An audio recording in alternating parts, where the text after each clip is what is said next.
اعوذ باللہ من الشیطان الرجیم بسم اللہ الرحمن الرحیم الحمدللہ الذی جعلنا من المتمسکین بولایت امیر المومنین۔ تمام تعریفیں اس پروردگار کے لیے، تمام حمد اس پروردگار کے لیے کہ جس نے ہمیں امیر المومنین کی ولایت سے متمسک رکھا، جوڑے رکھا، اور کسی ایسے کی ولایت و خلافت سے منسلک نہیں کیا کہ جس کا انتخاب لوگوں نے کیا۔ بے شک خدا کا انتخاب لوگوں کے انتخاب سے بہتر ہے۔ ایک چھوٹی سی تحقیق تھی جو آپ سب بھائیوں کے سامنے پیش کرنی ہے، اور ایک لمحہ فکریہ بھی ہے آپ سب کے لیے۔ اس سے پہلے قرآن کی ایک آیت پڑھ دوں کہ جس میں اللہ تعالیٰ فرماتا ہے کہ اللہ کی رسی کو مضبوطی سے تھامے رکھو اور تفرقہ بازی میں نہ پڑو، تفرقوں میں نہ پڑو، اپنے آپ میں فرق نہ ڈالو، جماعت کے ساتھ جڑے رہو، اس جماعت کے ساتھ کہ جو جماعت رسول اللہ چھوڑ کر گئے تھے۔ اور پھر قرآن کی ایک اور آیت ہے کہ جس میں اللہ تعالیٰ ارشاد فرماتا ہے کہ جنہوں نے اپنے دین میں تفرقہ ڈال لیا اور گروہوں اور قبائل میں بٹ گئے، یعنی گروہوں میں بٹ گئے، اپنے آپ کو پیسز میں انہوں نے تقسیم کر لیا، 10 ادھر چلے گئے، 10 ادھر چلے گئے، تو جنہوں نے اپنے دین میں تفرقہ ڈالا، اے رسول آپ کا ان سے کوئی تعلق نہیں، پھر اللہ ان سے پوچھے گا جو کچھ وہ کرتے رہے۔ تو دو مکاتب فکر کے لوگ اگر آپس میں گفتگو کرتے ہیں تو یہ فرقہ واریت نہیں ہے۔ فرقہ واریت یہ ہے کہ جب آپ ایک دوسرے کی تکفیر کرتے ہیں۔ تو ایک چھوٹا سا لمحہ فکریہ کہ اسلام کے اندر اتنے فرقے بنے کب اور کون سا فرقہ کب بنا؟ یقیناً وہ فرقہ، کیونکہ دیکھیں نا، اگر 72 فرقے ہیں یا 60 فرقے ہیں یا 50 فرقے ہیں، ان میں سے ایک تو رائٹ پاتھ پہ ہے نا۔ جس طرح ہمارے ہاں جو ہے ہزاروں میں مذاہب ہیں، بہت سے مذہب سے تعلق رکھنے والے لوگ اس دنیا کے اندر موجود ہیں، لیکن اس مذہب میں سے ایک مذہب حق پر ہے۔ ان تمام مذاہب میں سے ایک وہ مذہب ہے جس کا انتخاب اس کائنات کے کریٹر اور خالق نے کیا ہے۔ اسی طرح مذاہب میں سے جو پسندیدہ مذہب خدا کا ہے وہ اسلام ہے، اور اسلام کے بھی کافی سارے پیسز ہیں، اس کے اندر بھی کافی سارے فرقے ہیں۔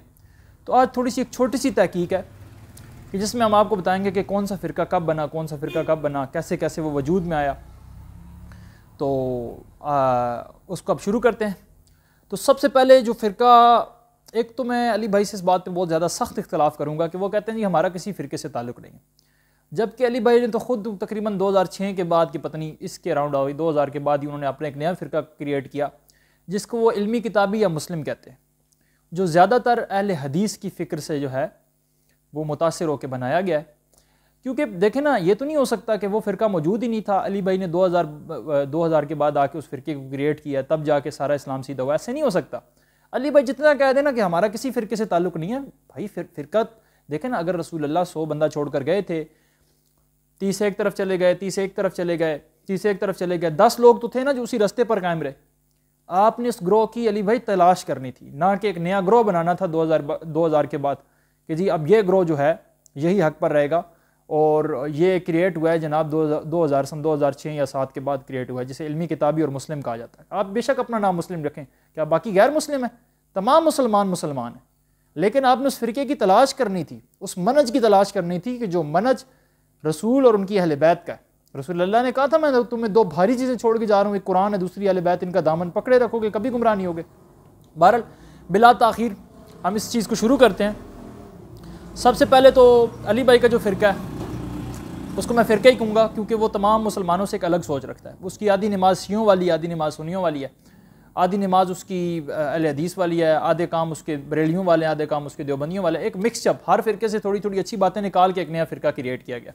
یہ میں کوئی تعصب کی وجہ سے نہیں بات کر رہا، وہ اپنے آپ کو مسلم کہتے ہیں، وہ کہتے ہیں ہمارے کسی فرقے سے کوئی تعلق نہیں ہے، جبکہ اس فرقے کی آپ نے تلاش کرنی تھی، اس گروہ کی تلاش کرنی تھی جس کے بارے میں رسول اللہ نے کہا کہ ایک گروہ ہمیشہ حق پر رہے گا، لیکن انہوں نے نہیں کی، تمام فرقوں سے تھوڑی تھوڑی اچھی باتیں لے کر ایک نیا فرقہ بنا دیا۔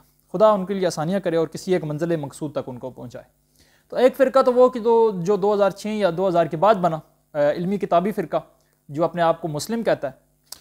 اس سے پیچھے اگر آپ چلے جائیں تو 1906 میں جو فرقہ بنا جس کا نام اہل حدیث بنا، انہوں نے کہا کہ ہم حدیث پر عمل کریں گے، ان کی فکر تھی، اچھی فکر تھی، اور انہوں نے اپنا نام اہل حدیث رکھا، جن کو آپ حرف عام میں وہابی بھی کہتے ہیں۔ تو یہ فرقہ بھی ایک اچھی سوچ کے ساتھ بنا، بریلویوں، دیوبندیوں اور دیگر لوگوں سے متنفر ہو کے انہوں نے کہا کہ جی ہم تو حدیث پر چلیں گے۔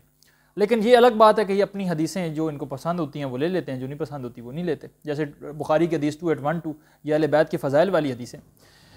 اچھا، یہ 1906 سے پہلے کوئی اہل حدیث نہیں تھا، ٹھیک ہے؟ 1906 سے پہلے یہ بالکل واضح گارنٹی والی بات ہے کہ 1906 سے پہلے کوئی بھی آپ کو اہل حدیث نہیں ملتا تھا، ٹھیک ہے۔ 1906 کے بعد اہل حدیث فرقہ وجود میں آیا، ٹھیک ہو گیا۔ یہ فرقہ کیا ہوا؟ بنایا گیا۔ قرآن کیا کہتا ہے؟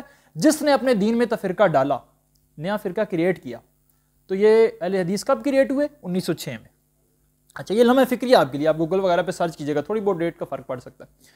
اچھا، اس سے اگر آپ پیچھے چلے جائیں تو 1896 میں 1896 میں بریلوی جو وجود میں آئے، 1896 کے اندر، 1896 سے پہلے کوئی بریلوی نہیں تھا۔ یہ بریلوی اور دیوبند، یہ انڈیا کے دو شہر تھے، ایک بریلوی، بریول شاید اس کا نام تھا، اس طرح کا لائک کچھ نام تھا۔ بریلوی انڈیا کا ایک شہر تھا، دیوبند بھی انڈیا کا ایک شہر تھا۔ ان دو ناموں کے اوپر یہ دو فرقے بنے، بریلوی اور دیوبندی۔ بریلوی 1896 سے پہلے، 1896 سے پہلے کوئی بریلوی نہیں تھا، ٹھیک ہے نا۔ اور 1896 کے بعد بریلوی کریٹ ہوئے۔ اس کے بعد آ جاتے ہیں ہمارے دیوبندی بھائی۔ ہمارے دیوبندی بڑے 1867 سے پہلے کوئی بھی جو ہے دیوبندی نہیں تھا، ٹھیک ہے۔ جو بندے بھی اپنے آپ کو دیوبندی کہتے ہیں، فخراً دیوبندی کہتے ہیں، رسول اللہ کی حدیث نہیں ہے کہ دیوبندی میرے بعد ہوں گے یا اہل حدیث میرے بعد ہوں گے یا بریلوی میرے بعد ہوں گے۔ 1867 سے پہلے کوئی دیوبندی نہیں تھا۔ اس کے بعد اگر آپ آگے چلے جائیں تو 250 ہجری سے پہلے کوئی بھی حنبلی نہیں تھا، اپنے آپ کو حنبلی کہلوانے والا 250 ہجری سے پہلے کوئی بھی نہیں تھا۔ اس کے آپ آگے چلے جائیں تو 200 ہجری سے پہلے کوئی بھی شافعی نہیں تھا، اپنے آپ کو شافعی کہلوانے والا کوئی بھی نہیں تھا 200 ہجری سے پہلے۔ اور تقریباً 150 ہجری سے پہلے کوئی اپنے آپ کو حنفی نہیں کہلواتا تھا۔ 150 ہجری سے پہلے کوئی اپنے آپ کو حنفی نہیں کہلواتا تھا۔ تقریباً رسول اللہ کی جو وفات ہوئی ہے وہ 11 ہجری میں، اس کے جو ہے اس ڈیٹ کے قریب ہوئی ہے۔ اس سے پہلے کی رسول اللہ کی یہ حدیث موجود ہے۔ رسول اللہ، یا یوں کہوں کہ رسول اللہ کی زندگی کے اندر رسول اللہ نے یہ فرمایا تھا، یہ صحیح سند حدیث ہے اور بہت سی کتابوں میں آتے ہیں، اور آج بھی کچھ لوگ اپنے آپ کو شیعہ کہلواتے ہیں کہ رسول اللہ نے، میں کلپ بھی لگا دوں گا جس کو آپ دیکھیے گا، جو ہے لہم الفائزون، وہ فائز ہیں یوم القیامت۔ اس کے علاوہ آپ دیکھیں کہ اس شیعہ کے متعلق کتنا رش کیا جاتا ہے کہ سوائے کے محرکہ شیخ الاسلام احمد ابن حجر الشافعی البکی متوفہ 947 وہ بیان کرتے ہیں، اور دیکھیے کیا بیان کرتے ہیں کہ جب رسول خدا نے کہا کہ یا علی آپ کے شیعہ جو ہیں وہ کامیاب ہیں، اس پر یہ کہتے ہیں، یہ ابن حجر مکی صاحب کہتے ہیں آپ کے شیعہ اہل سنت ہیں، یعنی اپنے کے لیے یہ برادران خواہش مند ہیں کہ ہمیں شیعہ کہا جائے۔ نہ صرف یہ بلکہ زمانے کے مشہور عالم دین عبدالعزیز محدث دہلوی کیا فرماتے ہیں، آئیے میں آپ کو دکھاتا ہوں۔ عبدالعزیز محدث دہلوی یہ فرماتے ہیں، یہ دیکھیے عبدالتحفہ اثنا عشری اردو، حضرت شاہ عبدالعزیز محدث دہلوی، ترجمہ مولانا خلیل الرحمن نعمانی، عالمی مجلس تحفظ اسلام کراچی پاکستان، صفحہ نمبر 40 پر کیا فرماتے ہیں، یہ بھی معلوم رہنا چاہیے کہ شیعان اولا جس میں اہل سنت اور اہل تفضیل دونوں شامل ہے پہلے شیعہ ہی کہے جاتے تھے۔ الحمدللہ یہ بات تو ثابت ہو گئی کہ ابن سبائی کی پیدائش شیعہ نہیں ہے بلکہ کے زمانے میں ہی شیعہ پائے جاتے تھے، آپ اس عبارت سے اندازہ لگا لیں۔ مگر جب سے غلات، غالی اور روافظ، زیدیوں اور اسماعیلیوں نے اپنے لیے شیعہ لقب اختیار کیا اور ان کے اعمال و عقائد کی قباحتیں اور شر ظاہر ہونے لگے تو حق و باطل کے مل جانے کے خطرے کے پیش نظر فرقہ سنیہ و تفضیلیہ نے اس لقب کو اپنے لیے ناپسند کر کے ترک کر دیا اور اس کی جگہ اہل سنت والجماعت کا لقب اختیار کیا۔ تو میں ان سے گزارش کرتا ہوں کہ اگر ایسا ہی معاملہ ہے تو لشکر جھگوی والوں نے اب اپنے لیے اہل سنت و جماعت کا لقب اختیار کیا ہے، تو اب ہم آپ سے پوچھتے ہیں کہ آپ آئندہ کون سا اپنے لیے نام رکھیں گے؟ غور فرمائیں۔ والسلام علیکم۔ تو رسول اللہ کی حدیث تھی کہ یا علی آپ اور آپ کے شیعہ قیامت والے دن کامیاب ہیں، یا علی آپ اور آپ کے شیعہ کامیاب ہیں۔ یہ لفظ شیعہ رسول اللہ نے ایز اے نیم مولا علی علیہ السلام کے پیروکاروں کو دیا، اور اہل بیت نے جب بھی یاد کیا اپنے پیروکاروں کو، اپنے چاہنے والوں کو، تو لفظ شیعہ کے ساتھ پکارا۔ رسول اللہ کی زبان سے نہ تو بریلوی لفظ نکلا، رسول اللہ کی زبان سے نہ تو دیوبندی لفظ نکلا، رسول اللہ کی زبان سے نہ تو اہل حدیث لفظ نکلا، رسول اللہ کی زبان سے نہ تو شافی نکلے، نہ تو مالکی نکلے، نہ تو حنفی نکلے، رسول اللہ کی زبان سے اگر کوئی لفظ نکلا ہے تو وہ صرف شیعہ نکلا ہے۔ اگر آپ اپنے آپ کو علی بھائی بھی کئی دفعہ کہتے ہیں نا کہ جی ہم بھی شیعہ ہیں، ہم بھی شیعان علی ہیں، کیوں کہتے ہیں؟ کیونکہ حدیثوں کے اندر آیا ہے۔ اس لیے ہم کہتے ہیں کہ حدیثوں کا فرقہ اور ہے اور بابوں کا فرقہ اور ہے۔ تو یہ جناب کچھ تحقیق تھی جو ہمارے کسی بھائی نے کی تھی، خدا اس کا اجر دے اور اس کے لیے آسانیاں کرے۔ تو خدا کے لیے دین کے اندر فرقہ نہ بنائیں۔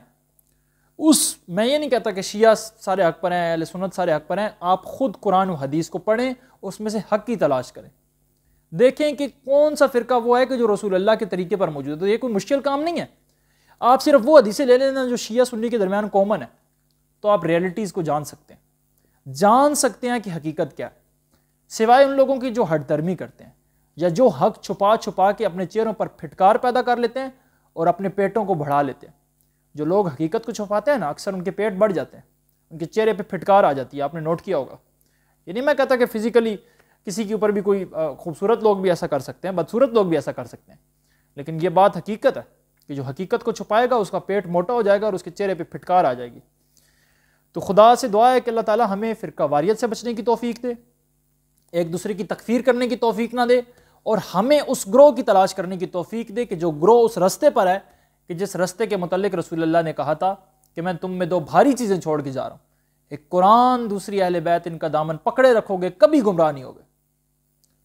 تو جن کے خلفاء اہل بیت میں سے ہیں کہ رسول اللہ نے کہا نا کہ تم میرے اور میرے ہدایت یافتہ خلفاء کی سنت پر عمل کرنا، وہ خلفاء کون ہیں کہ جن کے بارے میں رسول اللہ نے کہا 2 بھاری چیزیں، قرآن، اہل بیت، ان کا دامن پکڑے رہو کہ گارنٹی دی ہے کہ کبھی گمراہ نہیں ہوگے۔ نہ آپ کے نام انڈیا کے 2 شہروں کے ناموں پر ہوتے۔ بہرحال اللہ تعالیٰ سے دعا ہے، مقصد کسی پر طنز یا تنقید نہیں، ایک لمحہ فکری ہے، آپ اس چیز کو چیک کریں اور اس سے استفادہ کریں اور کوشش کریں کہ اس چیز کو اپنائیں جو قرآن و حدیث میں، اور اس چیز کو ترک کر دیں کہ جو قرآن و حدیث کے مخالف ہے۔ السلام علیکم۔